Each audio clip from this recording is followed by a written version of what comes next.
Hey guys, it's Crystal Briefs. It's been such a long time since I last uploaded any video, so I'd like to start off by a little bit of an update on my situation. So I became a full-time student at a medical school in Japan in April this year, and I've been quite caught up with the schoolwork, and I also have to overcome my health conditions by doing a variety of exercises which takes me at least a few hours a day. That's why I've been unable to get hold of any new videos so far. But I'm finally coming back as there's still a lot of stuff about the workings of battles in this game I haven't posted about, which I believe a lot of you are patiently awaiting, and I want to express my immense gratitude to that. That said, I won't be able to regularly post videos anymore for the same reason I wasn't able to do it for the past few months. But instead, I'll try to make every video count from this time onwards. So in this video, I will talk about how a mixed rally works on a castle and how you can best defend against that. So what is a mixed rally? It usually refers to a rally that consists of all the three troop types: infantry, ranged, and cavalry. A mixed rally should contain at least 10% of each troop type, like 992 or 749. Mixed rallies are usually for War of Wonders. They weren't used to be a thing in attacking a castle. I know some people were using them on castles, but usually with lack of knowledge. This time, however, the trend is reasonable. It is in fact more or less harder for the defender to eat the mixed rally under certain circumstances compared to a blast rally, aka single troop type rally. And it has become much easier for a mixed rally to burn a castle because of the counter stats, the effect of which might have been further adjusted from when they first came out. Just a speculation though. That said, despite there being multiple mechanisms contributing to a higher walkback rate of a mixed rally, I will introduce you to arguably by far the most powerful mechanism that allows a mixed rally to protect their leader from being capped, and also how the defender can avoid the mechanism taking place. Now, let's go to the spreadsheet that I published on my channel a while ago. Some of you might have already seen it, but I'll briefly take you through the data in there so that you can better understand the workings of mixed rallies. So as usual, I've got the testing conditions recorded here for scientific purposes, which is not that important for this video, so you can explore them in your own time. I'll leave the link to the spreadsheet in the description below. Any questions are welcome as usual. And before the actual testing here, it says preliminary test in which I established appropriate troop count of a defending castle to simulate a near cap situation. 1999 means my main account walked back with just one siege troop. And of course this test was done on a castle all the way through and not on a camp. Battles on a camp and on a castle are quite different from each other. In the next table, I tested 3 mixed compositions against the defender, which is my smaller alt, with literally every combination of formations possible, crucially without the wall. Remember, this is without the wall. I emphasize this because having the wall makes such a huge difference, which I'm going to explain shortly afterwards. There are so many things you can say from the table, but I'll only go through major ones. First of all, infantry phalanx for the attacker is indeed the most protective of their leader, which is reflected in the current trend. Rally leads most often use inf phalanx from my observation. When the defender took the attacks in the inf and ranged front, the attacker by and large walked back with a little more troops than other choices of formation for pretty much all comps, despite variations here and there. This is probably due to multiple relatively minor mechanisms working together, which I'm not going into in this video, but probably in another opportunity.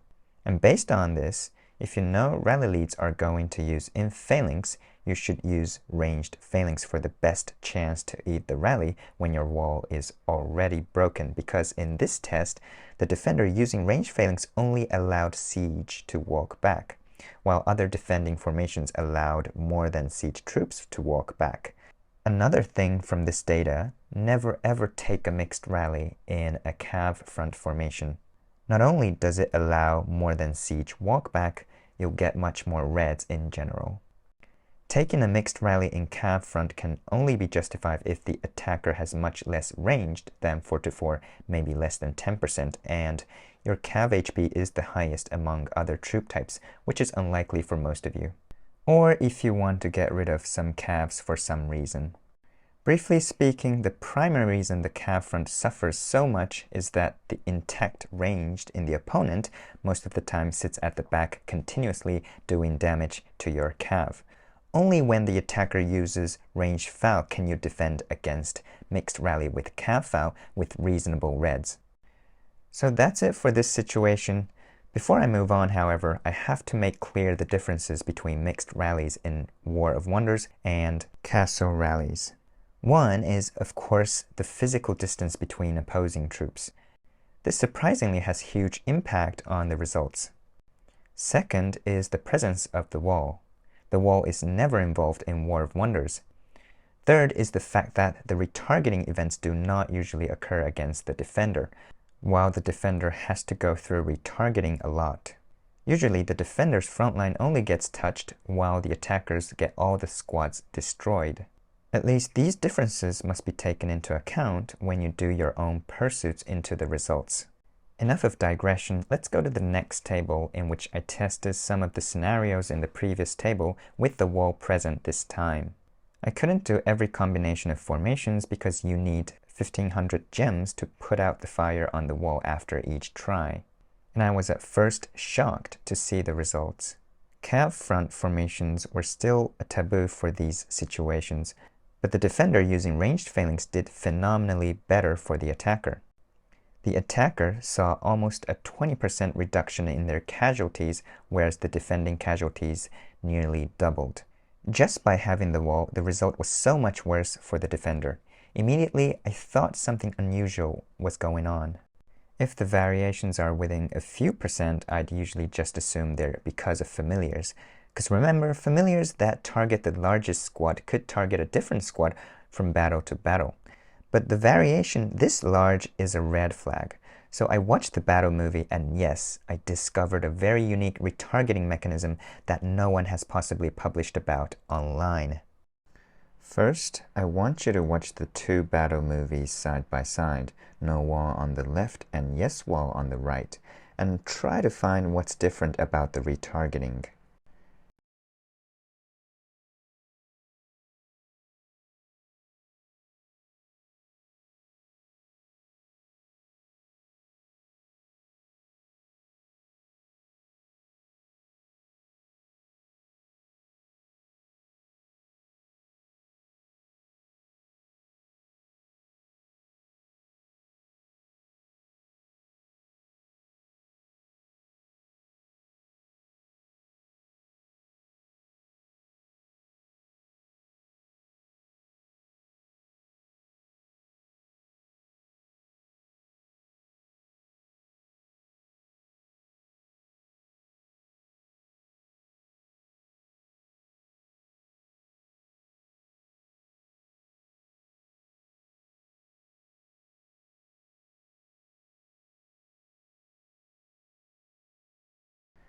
Did you get that?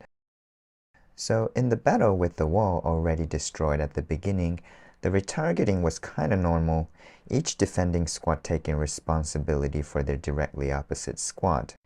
However, when it comes to the battle with the wall, that doesn't happen. These squads, including the ones in the middle, retarget on this one inf squad. Now, there's a reason for this seemingly counterintuitive retargeting event. Remember, in my last video, I presented to you the hypothesis of Hero's 200% squad attack affecting the hitbox of the squad upon activation. These two attacking squads in the middle with infantry heroes attempt to activate their special skill once reaching the standing wall. Now, that causes these two squads' hitbox to be left behind. And before the heroes finish their moves, the inf squads at both ends breaks the wall. At this exact moment, the retargeting event for the defending squads is triggered, making this squad physically the closest available squad for this defending squad. Now, this mechanism is based on the hypothesis, so it's still open for debate, but I'm quite confident this is the case because I haven't seen any other mechanism that contradicts this one. Importantly, adding to that, two heroes need to be present in the front line on the attacker's side. One hero could partially trigger the mechanism, but not as potent as two heroes being present. Now, I've left one critical question unanswered. Why does this mechanism help the attacker walk back with a much greater chance? Let me explain that in detail. On this screen, we have inf phalanx by the attacker and ranged phalanx by the defender. Now, if there's no wall, each of the defending cav squads takes down the attacking inf squad directly facing them.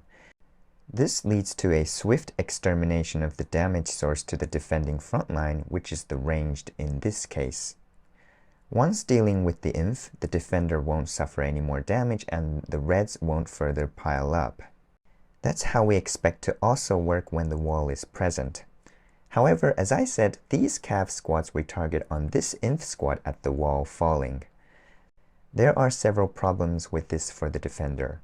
First, these two attacking inf squads with heroes are pretty much intact for quite a long time, continuously doing nearly maximum damage possible to the defending range squad because there's no effective defending squads taking care of the inf.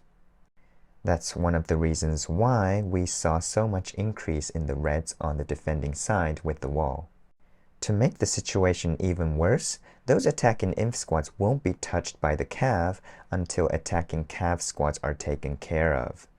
The defender really wants their cav squads to retarget on the attacking inf in the middle after destroying the inf squads at both ends, but that doesn't happen because these cav squads are physically overlapping with this inf, making these cav the next available squads for retargeting.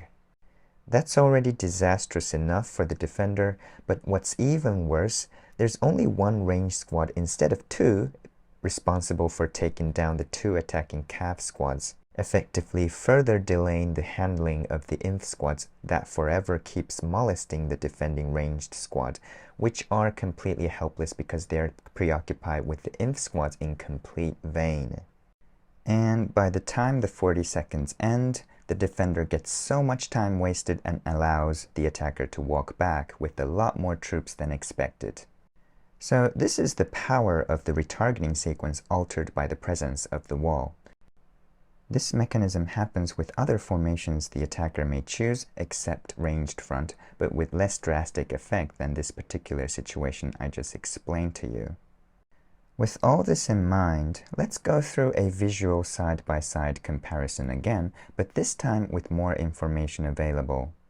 I've incorporated a counter for how many attacking squads have been destroyed based on the pop-up right above the survival counter, and I've also put what I call the siege timer on it.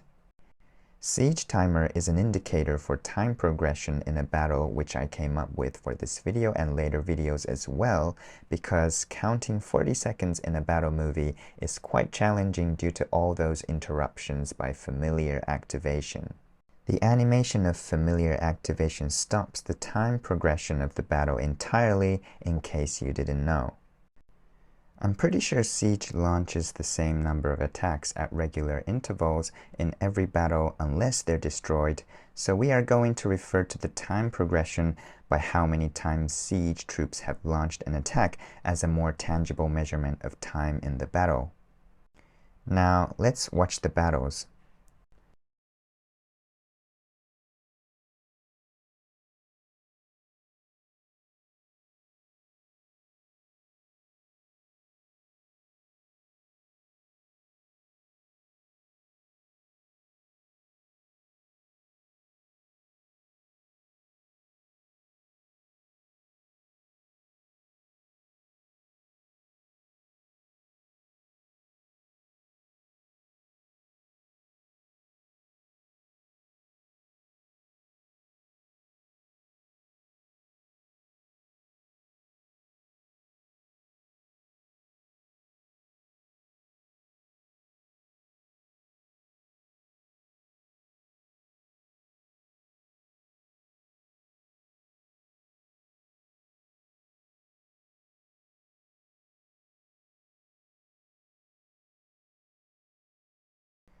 So in the battle with the wall on the right, the defender was only able to destroy 8 squads, leaving 4 squads more to deal with by the end of 40 seconds or 12 in siege timer, while the defender was able to destroy all 12 squads when there was no wall.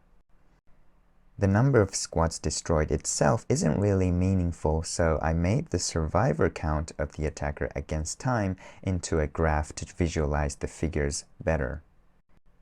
So looking at the blue line in the graph, the attacker's survivor count is decreasing at a little bit higher rate when there's no wall. Also, there's a huge drop at 3 in siege timer for the blue line. This is partially because the presence of the wall buys the defender some time before the attacker actually start hitting their troops, which is one of the minor mechanisms that contribute to a higher chance of a walkback. But the retargeting has much greater effect in this case. So I think I've convinced you enough that having the wall could be pretty detrimental for the defender in this particular situation. The defender using ranged phalanx against a rally in phalanx through a unique mechanism.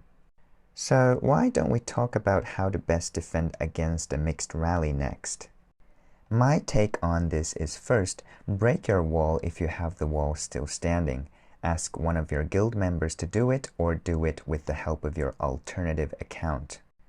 Now, in most situations, you won't know if the opponent is going to do a blast rally or some kind of a mixed rally.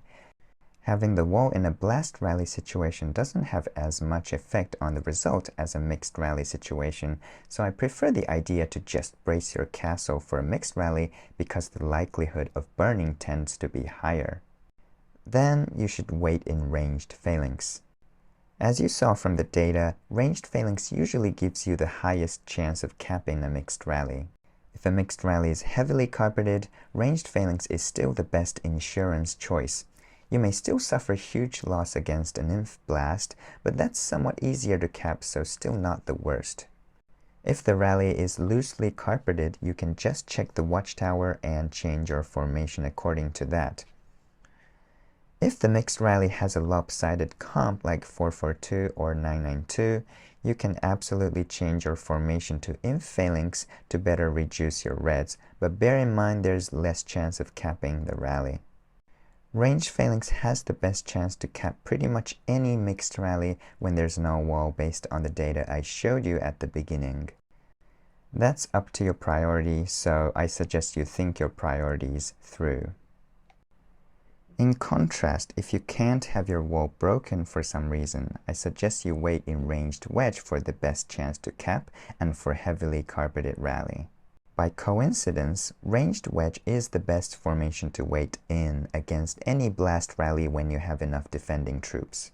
If you want less reds, on the other hand, choose the formation according to the enemy's troop comp, but never choose ranged phalanx and camp front formation when you saw a mixed rally coming. There could be better ways to deal with the mixed rally, but for now, that's it for my advice. And thanks so much for watching.